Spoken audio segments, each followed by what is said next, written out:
everyone, and welcome back to my channel. Today we are looking at Alexandria Joy Lowitzer's case, otherwise known as Ali. Ali was born in February of 1994, February the 3rd, to parents John and Joanne Lowitzer. Though they are now divorced, both have always been actively involved in searching for their daughter. Ali also has an older brother, Mason, who is Joanne's son from a previous relationship. Ali, who was 16 years old at the time, vanished on the 26th of April 2010. That makes it 13 years since her disappearance. Today, Ali would be 29 years old. I want to just talk a little about Ali first. She was a Girl Scout. She enjoyed sport, particularly she loved playing softball. She also was a bookworm. She loved to read. Her family describe her as someone very creative. She showed a lot of artistic talent through her poem writing, her short stories, and she was also a great singer. She could really carry out a tune, to the extent that she'd taken part in musical events performing a solo. Her love of the arts meant that she was looking to further her studies in this field after high school.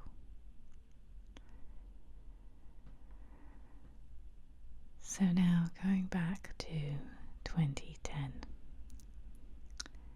Ali was a student at Spring High School, which is based in Spring, Texas. It's roughly 30 minutes outside of Houston. Spring is a suburb of Harris County, which is known for its quiet residential communities. From the research I've done, it sounds like a tranquil town characterized by its peaceful atmosphere and relaxed pace of life. Now, I'm not going to sugarcoat it when I say the following.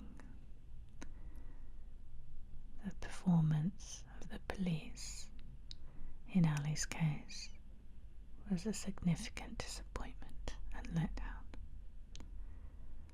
Law enforcement in the area have been characterized by a notably laid-back approach. It's been repeatedly remarked that, given the general calm nature of the region, they may not necessarily be among the most elite members of the state's police force. This perception is rooted in their initial response to Ali's disappearance, during which, rather than conducting a thorough investigation or following proper leads, they quickly concluded that she was a teenage runaway. This swift judgment raises valid concerns about the initial level of attention and diligence applied to her case. And as is often seen in missing cases, a more proactive and sustained effort from the police could have potentially resulted in more leads. I'd like to just take the opportunity now to say anyone, and I really mean any of us, can go to the Harris County Office site online, and right there on the main homepage you will see Sheriff Ed Gonzalez. He is the very person in charge today on Ali's case, and he's the person one can contact by email, by phone, to show support to the Lowitzer family. The greater the public's involvement, this will increase the pressure on law enforcement. So I encourage everyone, email, ring and question what's being done about Ali's case. I'll make sure to leave those contact details in the description box.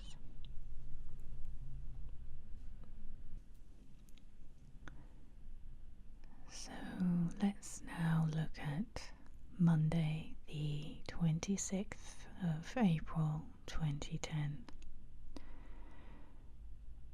We know that Ali catches the bus home from school.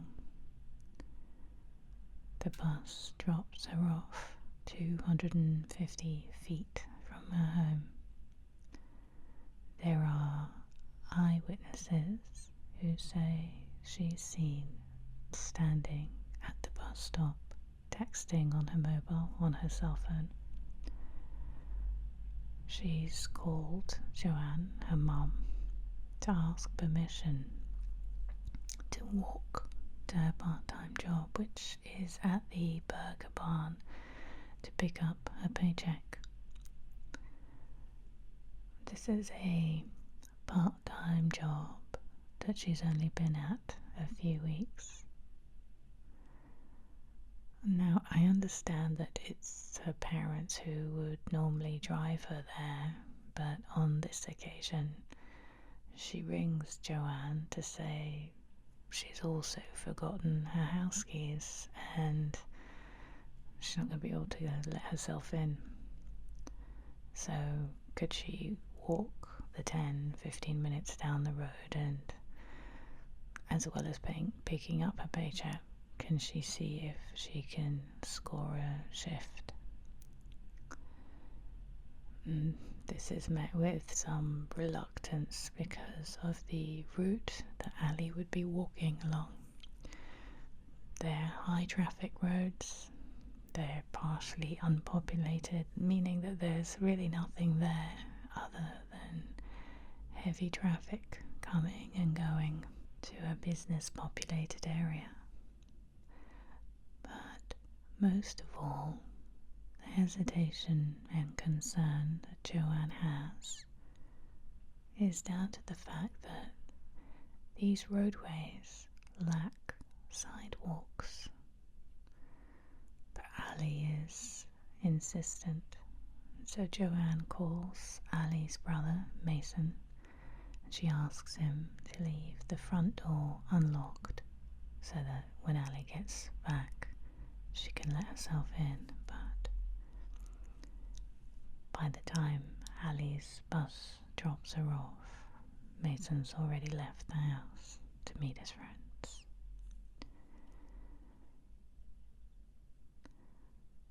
So what happens, or what we know that has happened, is that Ali gets off the bus.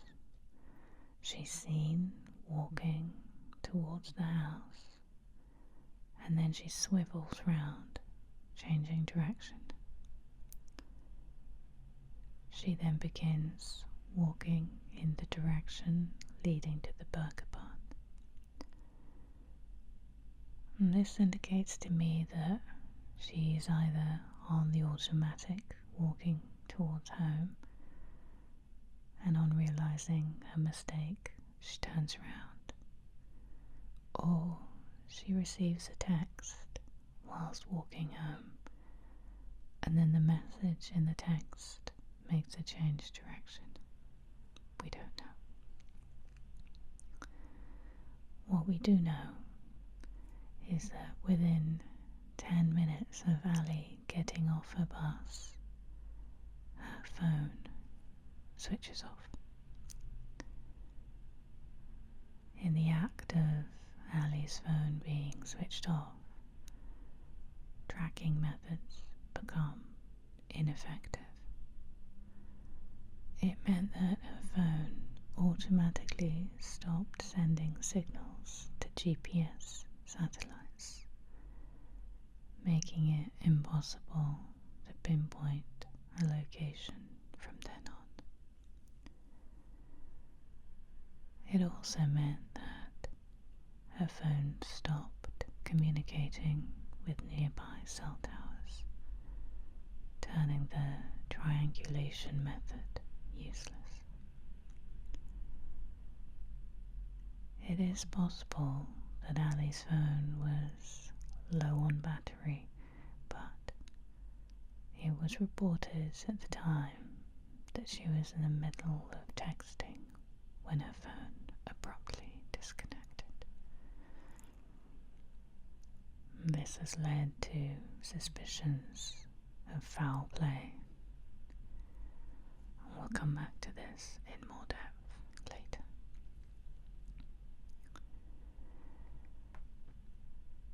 So the agreement between mother and daughter was that Ali had to text her mum as soon as she got to the burger barn, and also to let her know if she was going to be staying on for a shift. Joanne doesn't get a text, but she figures that Ali's just got distracted and put her bag in the locker, the burger barn. It's basically slipped her mind to let her mum know. Ali was always very responsible in this way, so when Joanne gets home from work at 5 p.m. and she sees that there's nobody home, she figures, oh, Ali's still on her shift at the burger barn. It's only when it gets to 7 p.m. that Joanne feels it's pretty late not to have heard back from Ali yet, and sends her a text message. She doesn't hear back. Another hour and a half later passes with still no news. So Joanne gets in her car and she drives over to the burger barn. She finds it all locked up and dark inside. The restaurant is closed. Keeping in mind that it's a Monday night, a school night at that, Joanne realizes something is very wrong. It's completely out of character for Ali to go stone silent in this way. Joanne rings Ali's dad, John, who at first reassures her that he's sure Ali's okay. It's probably just that her phone battery has gone flat. They ring round a bunch of Ali's friends, thinking she may be with one of them, but none of them know of her whereabouts. Joanne then drives over to Ali's boyfriend's home to see if she could be there with him. Her boyfriend, DJ, is home with his mom, and he tells her that he too has also been texting Ali for some time and not getting any replies. At this point, they have no choice but to contact the police. And as mentioned earlier, we know how the police react. They basically send a female officer over to the Lowitzer's residence, who briefly scans Ali's bedroom and nonchalantly instructs Joanne to notify police once Ali returns home. It's just shocking. I mean, what's the point of having police if what one receives is absolutely zero concern? I cannot even begin to imagine what the Lowitzers have been through. Needless to say, all of Ali's belongings are still in her room. They were all there, sitting on her bedside table, on her desk. She had a bunch of saved up money left in her room, all her makeup. You'll see from photos of Ali that her makeup, especially her black eyeliner, was very much her way of expressing her identity. She would never be without it, and there it is in her bedroom.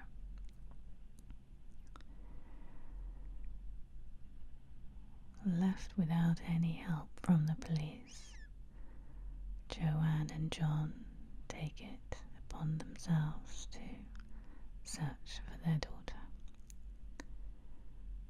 John contacts the school bus and confirms that she was on it through the security cameras on the 26th of April.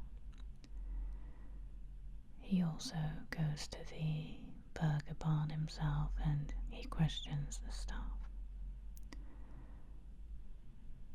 And he finds out that Ali not only didn't pick up her paycheck, nobody has seen her at all. She just never turned up. So we know she set off in the direction of the restaurant, and we now know that she never got there. Her dad was also able to view the CCTV cameras across the road from the burger barn, and he searched them from the time that Ali would be arriving in that area. And there are no cameras that capture Ali in the vicinity at all on Monday, the 26th of April. So, what happened to Ali from her setting off from the bus stop outside of her home in the 10-minute walk to the burger barn?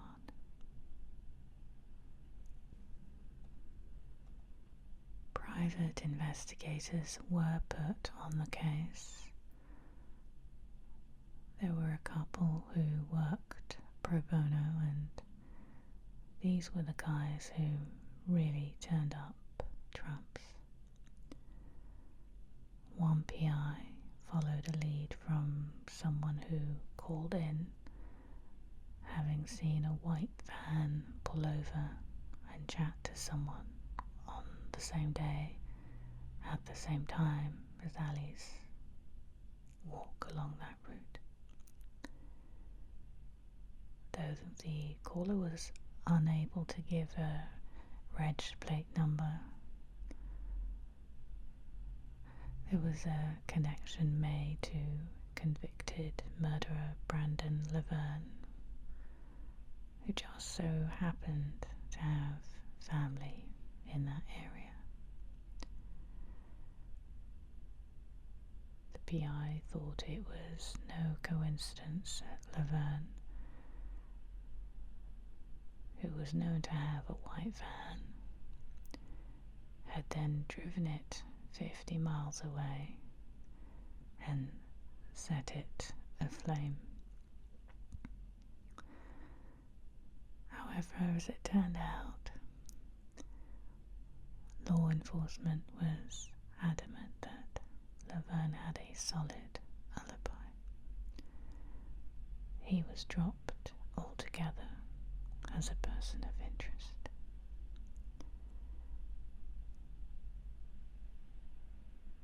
In 2012, another PI followed up a different tip coming from Columbia, Ohio. A young female matching Allie's description had been sighted in a church for the homeless.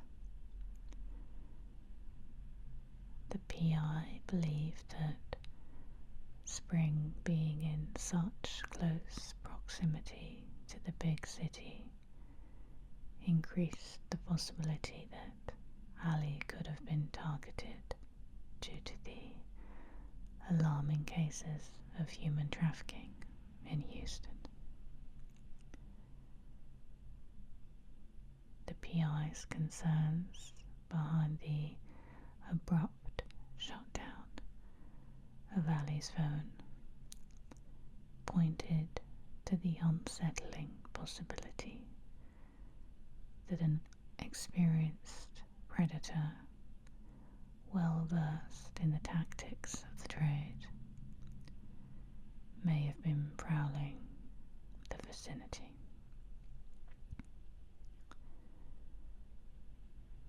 They could have snatched her phone, pushed Allie into their vehicle, and sped off in a matter of seconds. The PI, Allie's mom and dad, took several trips to Ohio with a camera crew from the TV series Last Seen Alive in tow. After several trips back and forth from Texas to Ohio and months spent putting formal paperwork in place for a search warrant, the long and short of it was that in the end this girl was not Allie. Can you begin to imagine the heartbreak for Allie's parents? So much time hoping, willing, pinned on finally being reunited with their daughter. The strength that Joanne and John have found within themselves is remarkable.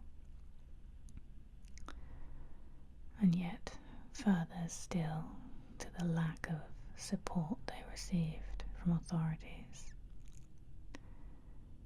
it was revealed that when they submitted Allie's computer data, and I should add, naturally assuming police are trustworthy and reliable, well, when this data was handed in, those were the only copies. Shockingly, along with misplacing Allie's DNA samples, it was later disclosed that all of her computer data was permanently lost whilst in police custody. The level of shoddiness and blatant absence of support is just staggering. It is so bad, makes me question if cops could be involved in her disappearance somehow.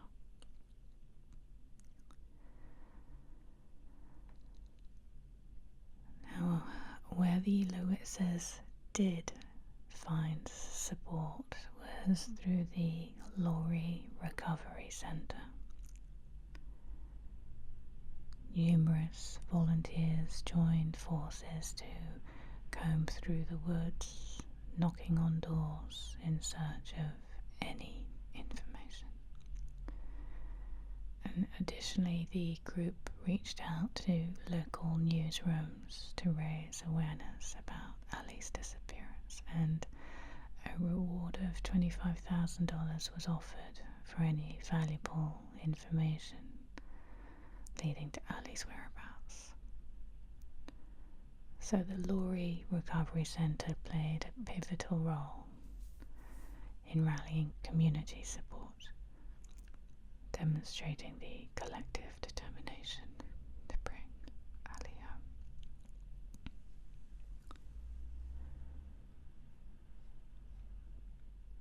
Checking the temperature for that day in that area, it was 34 degrees Celsius.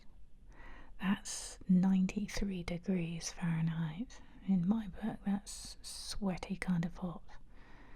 Walking 10 minutes in that heat can be pretty unpleasant. I wonder whether someone stopped and offered her a lift. Could someone known to her have been driving along? I mean, it could have been someone going in the opposite direction. Not a staff member going into a shift, but maybe someone who wouldn't be missed because they had already completed their shift for the day, and thereby not being considered absent at work because they had already gone home for the day. Who might have crossed paths with her. But she didn't actually have to go into work. She was choosing to.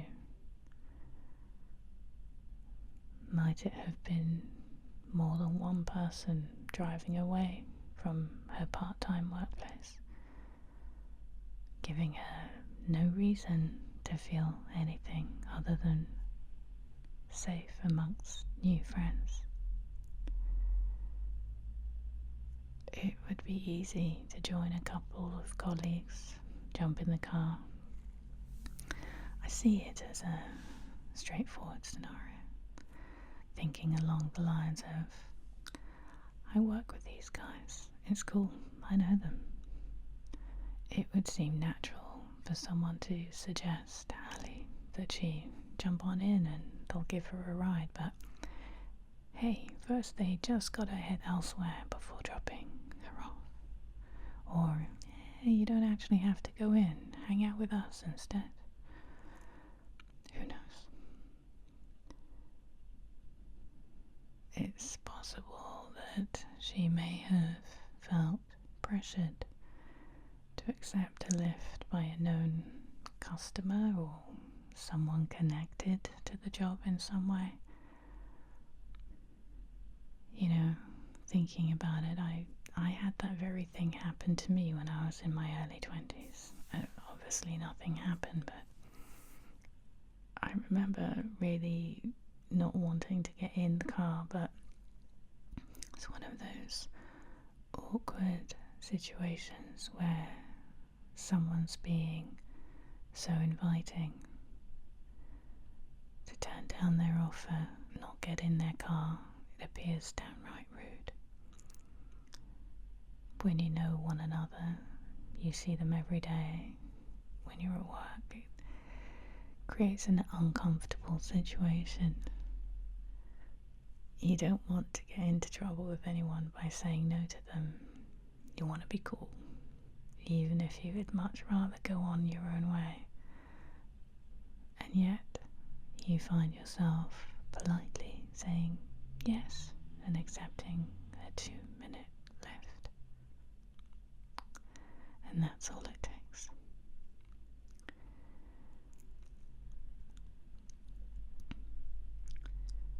Before leaving you with my last thoughts, may I encourage you to please go and show your support to Ali's family.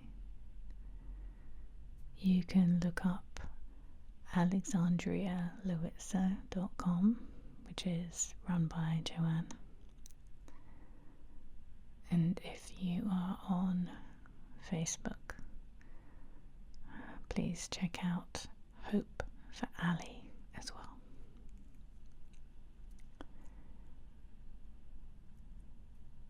So,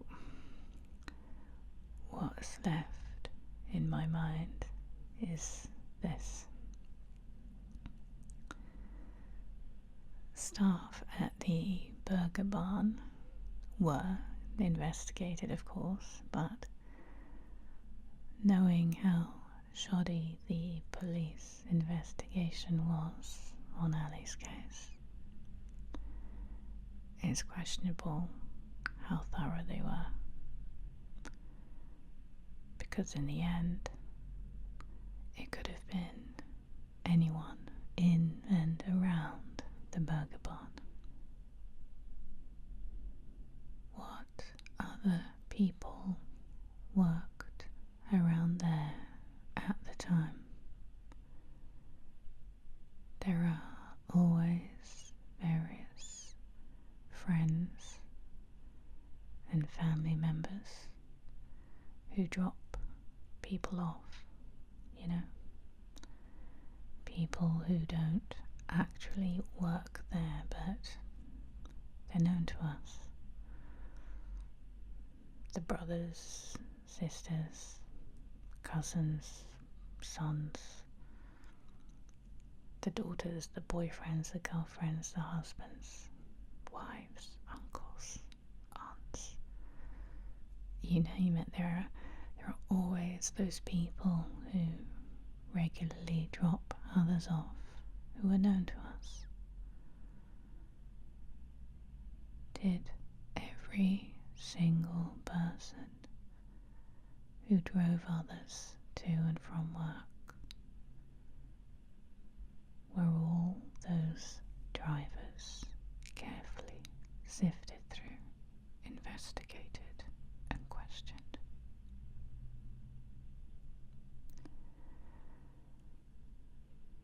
What is your opinion on Ali's case? Leave your thoughts